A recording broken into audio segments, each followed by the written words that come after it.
একটি রৌদ্রোজ্জ্বল দিন, সকাল সকাল, এখন খুব সম্ভবত 10টার মতো বাজে।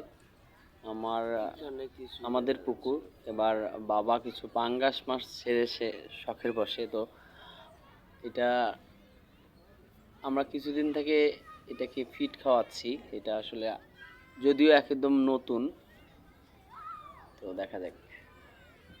আজকে কেন জানি মনে হলো যে না, একটু শুট করি, দেখি কি অবস্থা, মাছগুলো কত বড় হলো দেখি।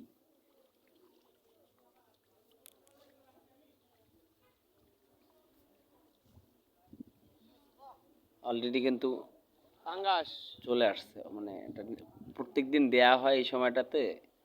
সো ওরা খুব দ্রুত কানেক্ট করে।